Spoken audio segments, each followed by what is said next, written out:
I'm very honored today to accept the award of the Best Enterprise Services category for our CRM solution dubbed Phoenix.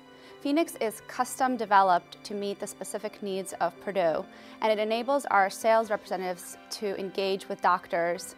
Most recently, Phoenix was ported from an offline computer version to an entirely online and offline capability using the iPad.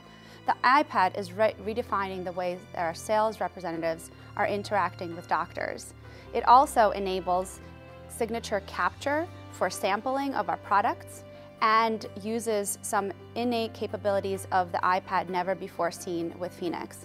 For example, they can use the camera to take a picture of an expense receipt and upload it into their expense system. They can also use features such as accelerometer to enable gestures on the iPad, such as shaking the screen to clear all of the data. All in all, it's redefining the way that our sales representatives are bringing value to our customers. Our operations are unique in the sense because we have all types of groups of people that we support. Our user base is very different. Not all of them are sophisticated. For example, we have could be a warehouse operator or a production line operator that could be calling with a question to service desk wanting help.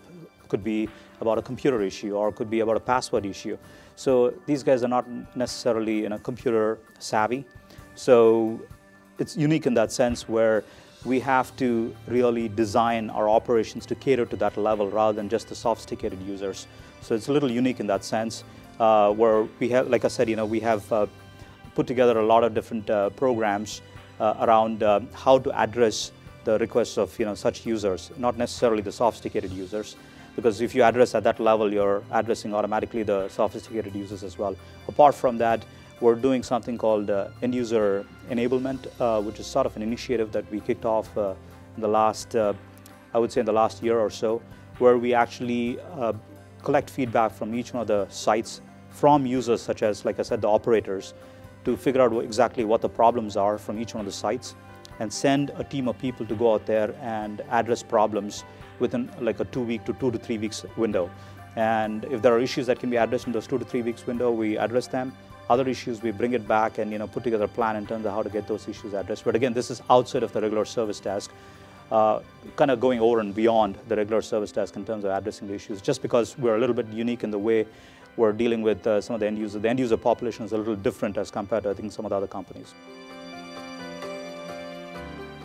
HCL plays a very big part in our service desk operations. In fact, the two support centers is fully manned with HCL resources. They support, like I said, around the clock end user services type support.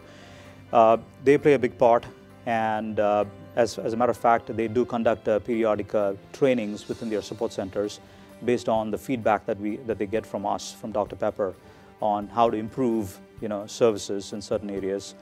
As a matter of fact, like some of these self-help type activities, whether it's through the web or whether it's through the phone, those types of programs have actually come out of jointly working with HCL. It was in a way some recommendation that was proposed by HCL to kind of implement those types of programs in areas where it's mostly low-key type activities where they don't have to spend a lot of time resolving issues.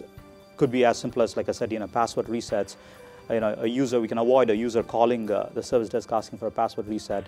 Instead, you can have that person go to a website or a phone, make a phone call and go through IVR and make the password resets. HCL is a very important part of enabling us to deliver this innovative functionality to our business customers. Having a great application solution is only half of the story. The second piece of the story is having the stable and operational infrastructure behind it to support it. HCL has 24/7 operations that enables our team members to not run around in the morning fighting fires and be absolutely sure that the system is stable and operational, and instead focus their time on projects and delivering new innovative functionality to our business customers. Our service desk operations are actually called as end user computing services, and we primarily have 2 towers.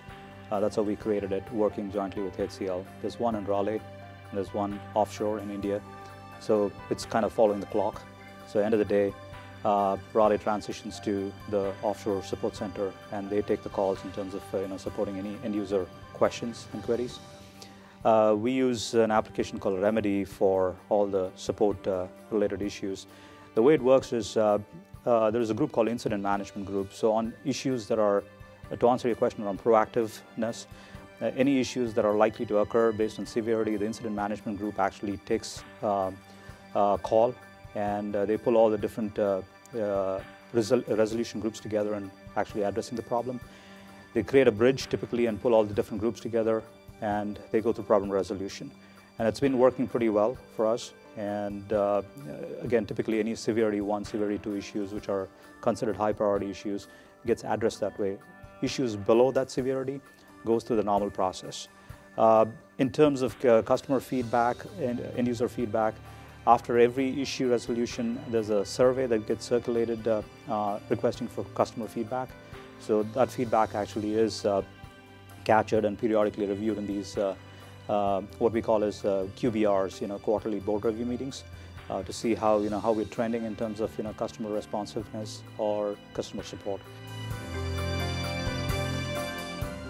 I mean, this arrangement in terms of working with the different call centers in terms of supporting the end users has helped quite a bit. Has reduced the call volumes in certain areas.